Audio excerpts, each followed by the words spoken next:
Well, I'm open to one thing, but in my generation when I grew up, when I went to high school, if you went to our parking lot in the high school, you would see numerous trucks and cars and gun racks in the car, and guns would be hanging in the racks of those cars, and those cars would be unlocked during school. If we had a fight, we settled it with fists. We didn't go there. Times have changed. I go back to the social issues. We promote violence in everything we do now.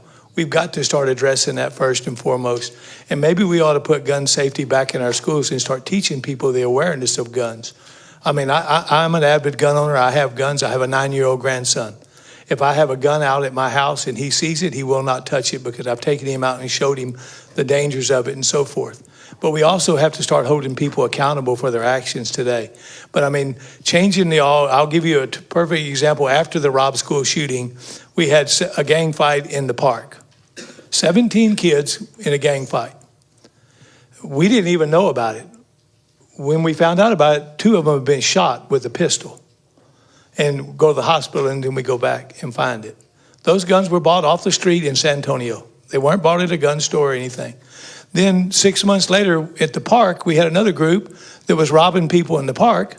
One of them had a fully automatic AK-47 and the other one had a fully automatic converted Glock 9mm pistol.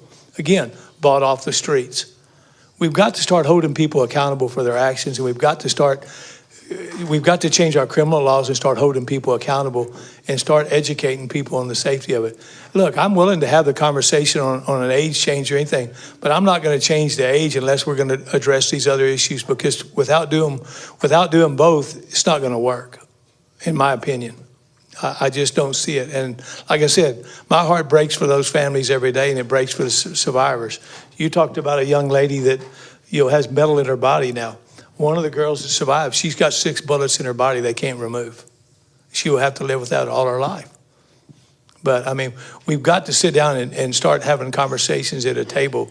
And like I said, I don't know the answer. I wished I did. I wished I had the solution or the answer, because there's no easy answer to this, because on one side, if you do it, you're wrong. If the other side you do it, you're wrong. But we have to be able to sit down at a table and do it. But part of that, I think, has to come back to educating kids again in gun ownership and gun safety and the dangers of it, and becoming more responsible.